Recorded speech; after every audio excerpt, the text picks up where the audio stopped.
오늘 성령 강림주일에 우리에게 주시는 하나님 말씀은 에스겔 47장 1절로 12절의 말씀입니다.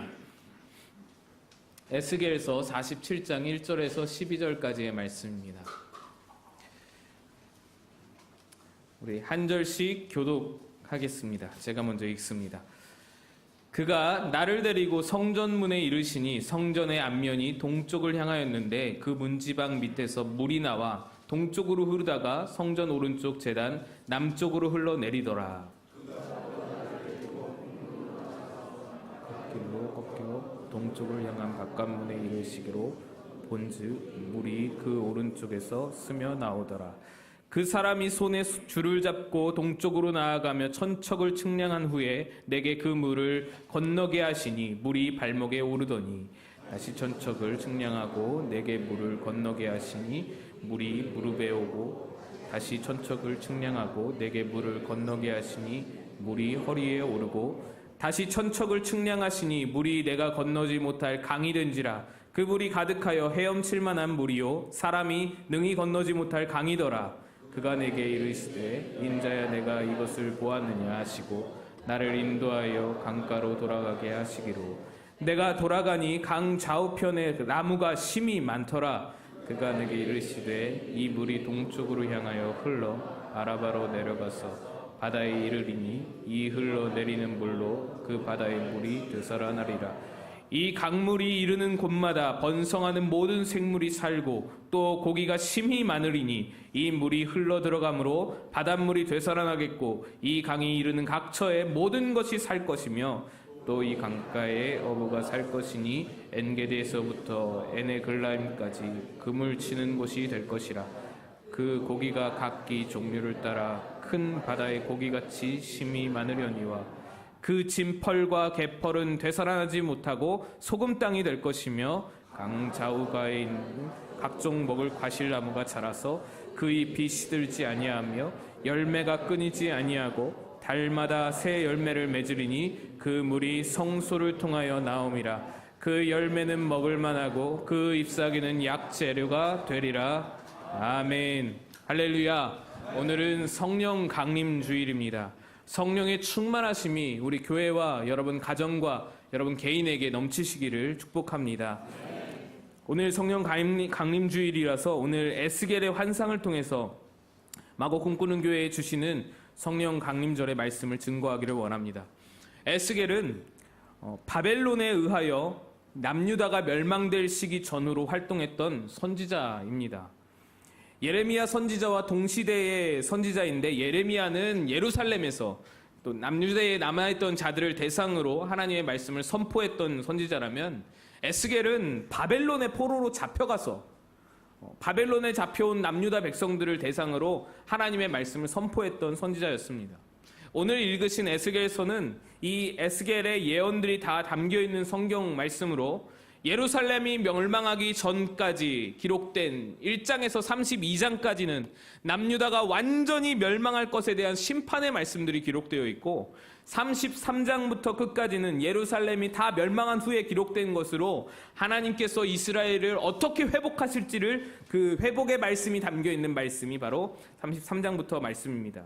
그 중에서도 에스겔서 40장부터 나오는 말씀은 새로 지어질 성전에 대한 말씀들이 기록되어 있습니다. 여러분, 바벨론의 느부갓네살 왕은 남유다를 침공하면서 예루살렘 성전을 완전히 파괴해버렸습니다. 이 예루살렘 성전이 여러분 어떤 성전인가요?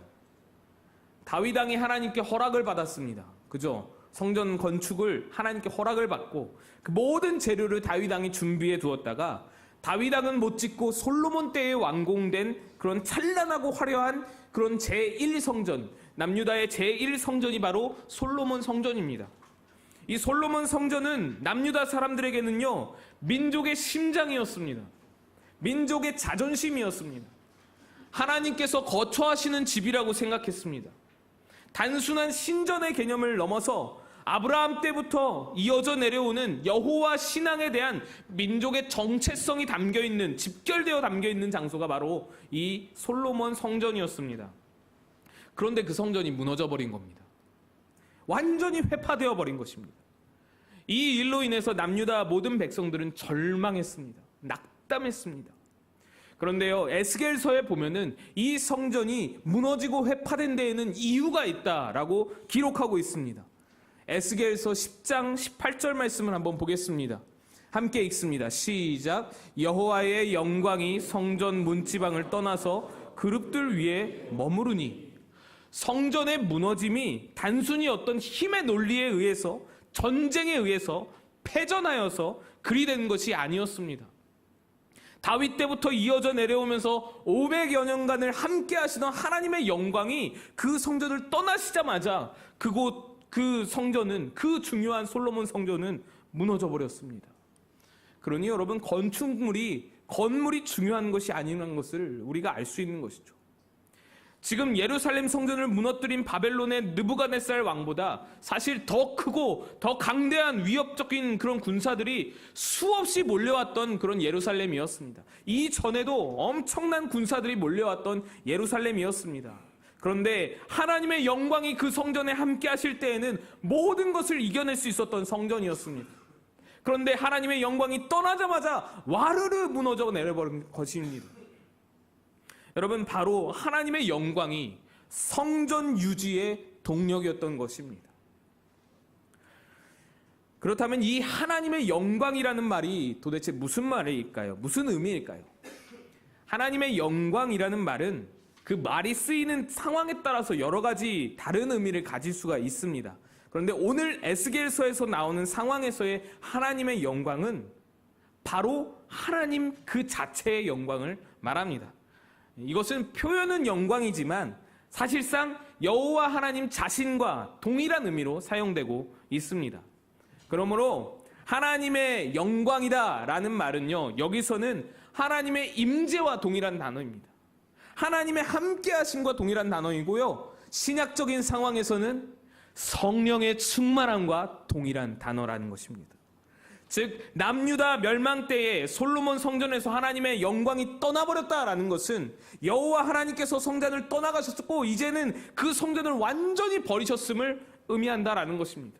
뒤도 돌아보지 않으시고 그 성전을 떠나버리셨습니다. 그러니 성전이 무너질 수밖에 없는 것이죠. 남유다 백성들로는 낙심할 수밖에 없는 일인 것입니다. 성전을 떠나셨다라는 것은 유다를 버리심이고, 유다를 버리셨다라는 것들은 자신을 버리셨다라는 의미이기 때문에, 그렇게 생각했기 때문에 좌절하고 낙담할 수밖에 없었습니다. 그런데 사실 하나님은 성전을 떠나셨지만 그들을 버리시지는 않았습니다. 에스겔서 40장부터 하나님께서는 다시 희망의 말씀을 선포하시기 시작합니다. 그 40장부터 나오는 말씀이 바로 새 성전에 대한 말씀입니다. 새로운 성전이 너희에게 주어질 것이다. 예언이 기록되어 있는 것입니다. 이 성전은 스룹바벨 성전, 바벨론 포로에서 귀환하여서 스룹바벨 성전, 제2성전이 건축될 것을 의미합니다. 그리고 이 새 성전이 다시 지어지면 다 완공이 되었을 때에 남유다 사람들이 굉장히 감격스러워할 만한 말씀이 선포됩니다. 그 성전이 완공되어지고 하나님께 봉헌되었을 때에 그 성전에 일어날 일이 있는데, 그 말씀이 바로 에스겔 43장 4절 5절 말씀입니다. 우리 함께 또 한번 큰 소리로 읽겠습니다. 시작. 여호와의 영광이 동문을 통하여 성전으로 들어가고 영이 나를 데리고 안뜰로 들어가심으로 내가 보니 여호와의 영광이 성전에 가득하더라. 할렐루야. 떠나가셨던 하나님의 영광이 새 성전에 다시금 임하시는 겁니다. 그리고는 그 하나님의 영광이 그냥 임하심이 아니고 성전을 가득 채운 그런 상태를 보여주고 있는 것입니다. 그런 후에 47장 말씀, 오늘 본문의 말씀이 시작되는 것입니다. 에스겔 선지자는 성전 문지방으로부터 물이 새어나오는 환상을 보기 시작합니다. 이 물은 생명수를 의미합니다. 여러분, 여기서 물이 새어난다라는 것은 이 생명수가 이미 온 성전을 가득하게 채웠음을 의미합니다. 그럴 수밖에 없죠. 왜냐하면 하나님의 영광이 온 성전에 가득했기 때문에 생명수가 가득 넘치는 것입니다.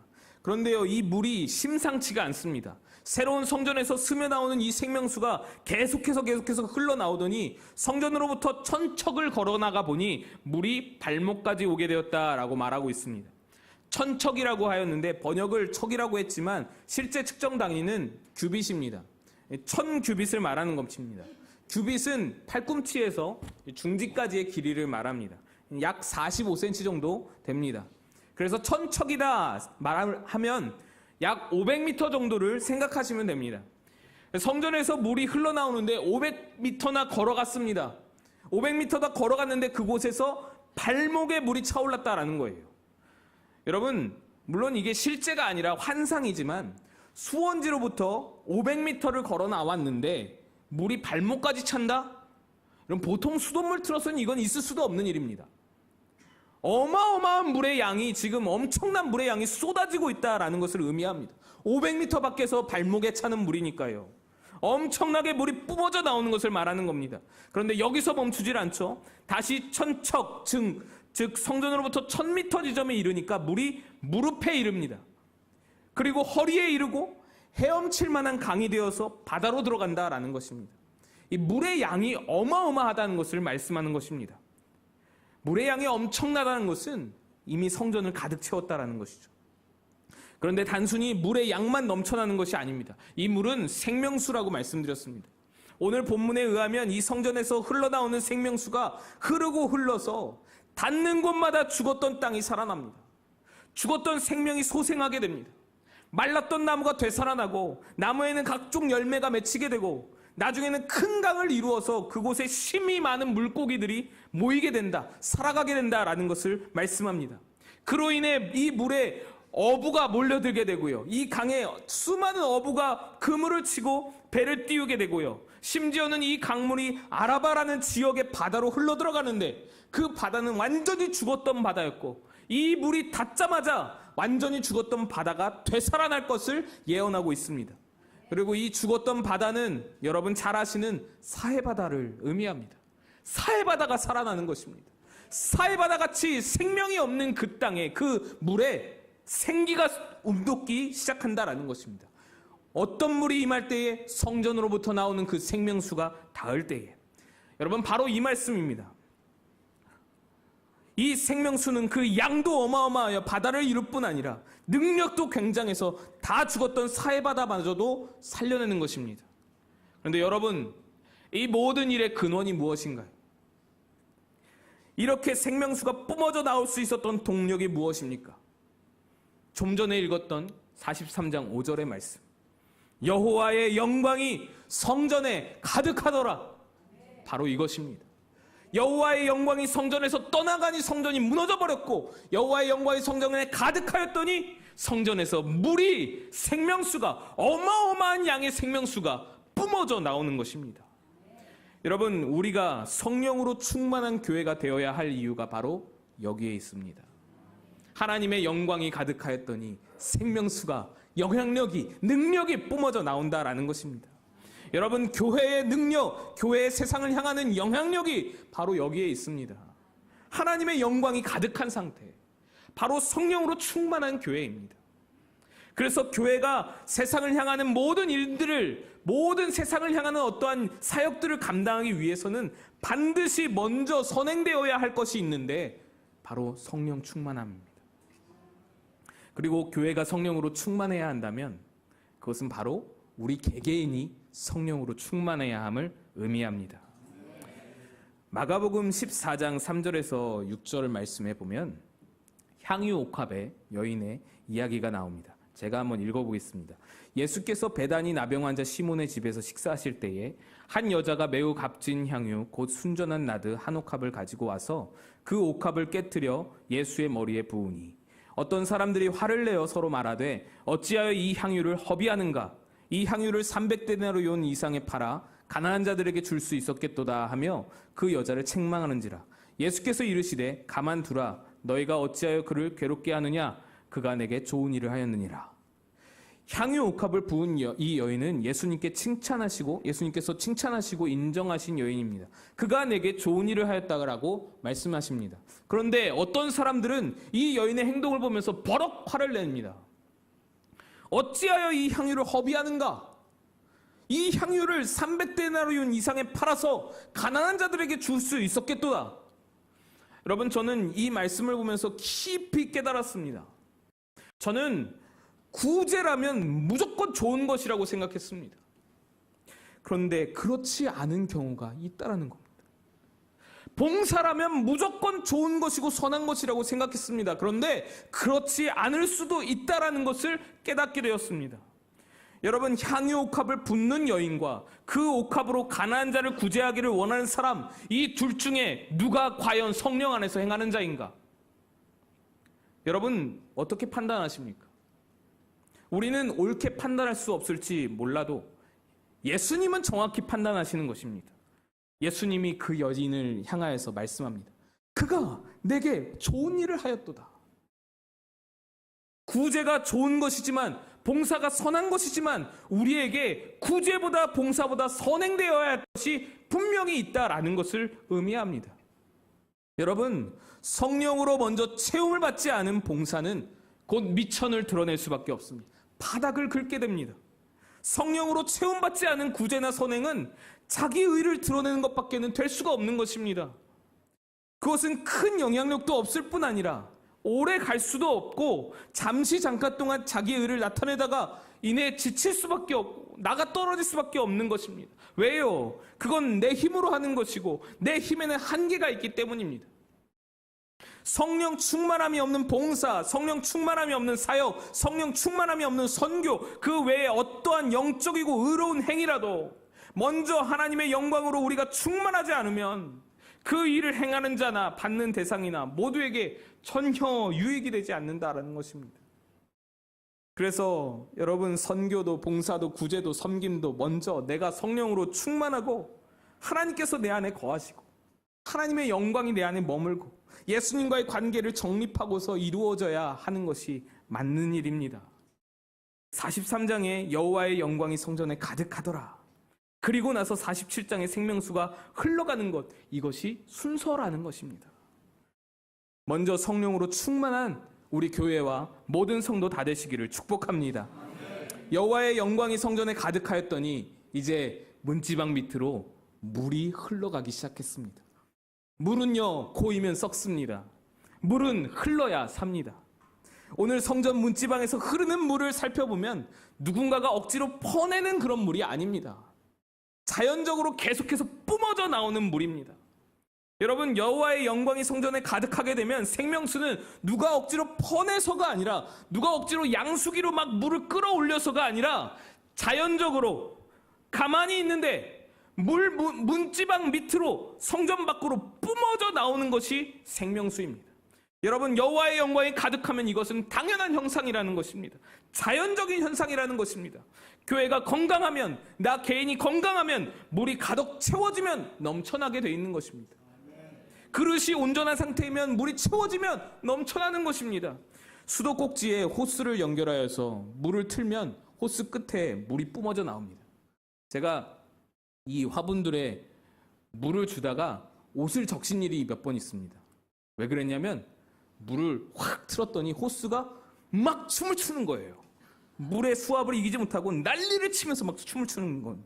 그래서 옷을 몇 번 버린 적이 있는데, 그건요, 건강한 호스입니다. 먼저 호스가 가득 채워지고 밖으로 자연스럽게 물이 뿜어져 나오는 것입니다. 호스를 쥐어 짠다고 나오는 게 아닙니다. 그냥 밀려 자연적으로 흘러나오는 것입니다. 그런데 누군가 호스를 밟고 있다면 여러분 어떤가요? 호스의 한 부분이 꼬여 있으면 어떻습니까? 물이 막혀서 나오지 않는 것입니다. 수원지에 연결된 파이프는 물이 파이프를 가득 채우고 나서 파이프 밖으로 자연적으로 물이 나오게 되어 있습니다. 그런데 중간에 파이프가 깨어져 있으면, 터져 있으면 물이 원하는 곳으로 나오지 않는 것이죠. 성령이 충만한 교회는 자연적으로 밖을 바라보게 됩니다. 자연적으로 밖으로 마음이 향하게 됩니다. 우리 안에 계신 성령께서 우리를 이끌고 세상을 향해, 영혼을 향해 밖으로 이끌어가게 되어 있는 것입니다. 그런데 물이 나오질 않아요. 뭐가 문제입니까? 수원지에 문제가 있는 것이 아닙니다. 내가 문제인 거예요. 내가 문제인 거죠.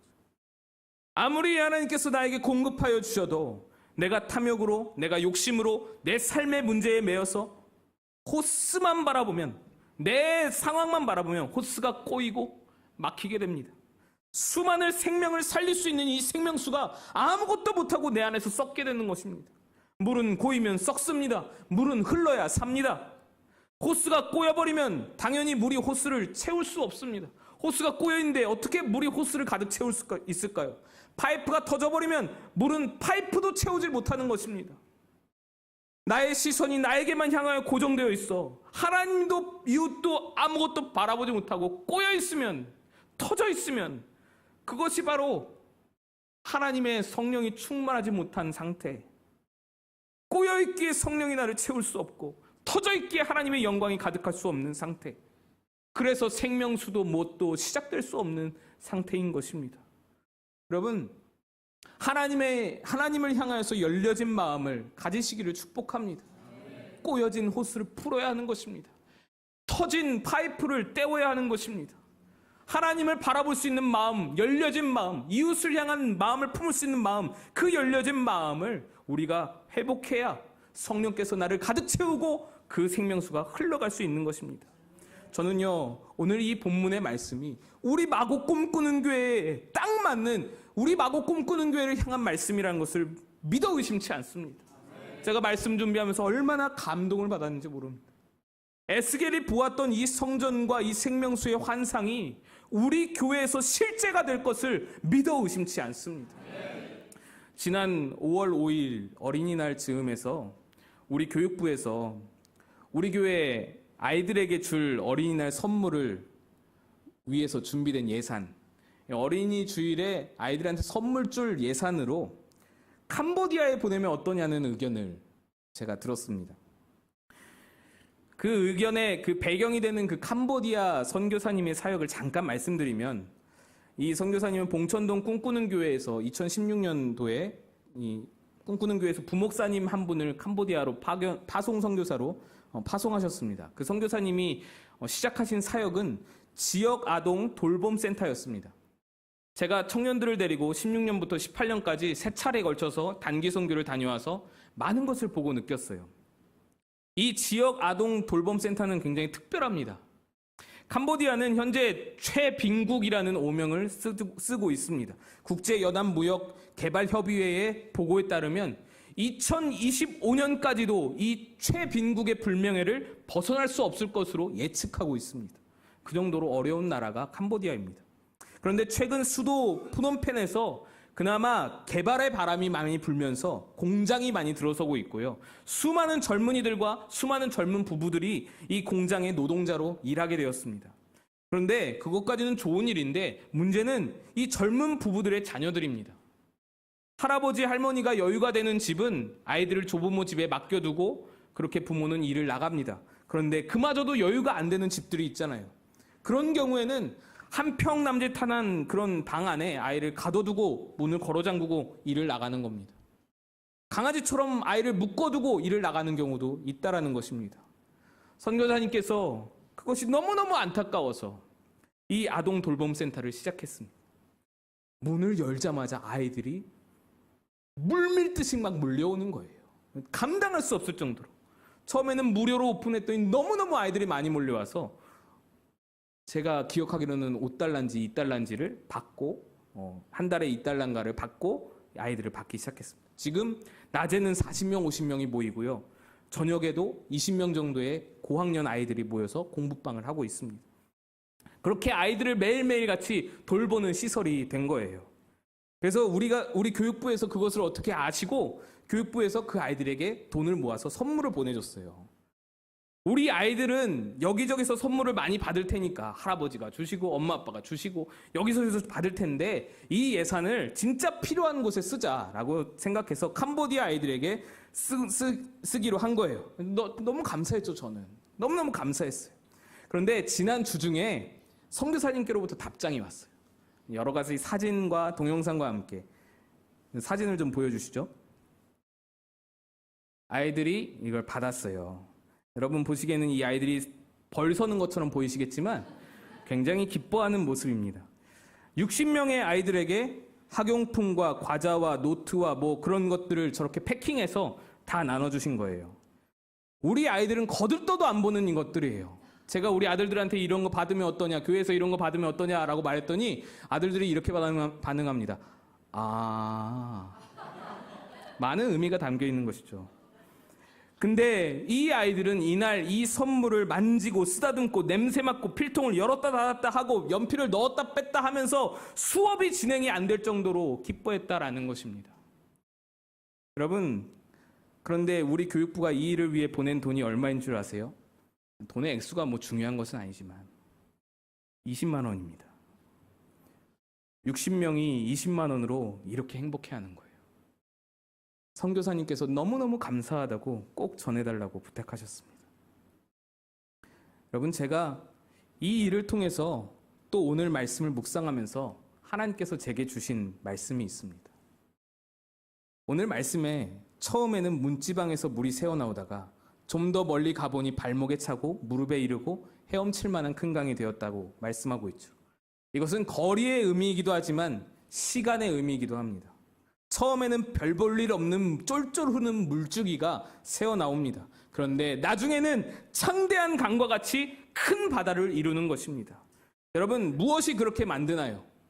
하나님의 영광이 가득하면, 성령이 충만하면, 시간이 지나면 지날수록 자연스럽게 이 일이 일어나져 나온다라는 것입니다. 자연스럽게 어마어마한 물줄기가 흘러나오게 된다라는 것입니다. 저는 이 캄보디아의 사진과 동영상을 보면서 하나님의 말씀을 들었습니다. 캄보디아의 아이들이 이 누린 기쁨은 우리 마곡 꿈꾸는 교회 성전 문지방에 맺힌 한 방울 물방울과 같다.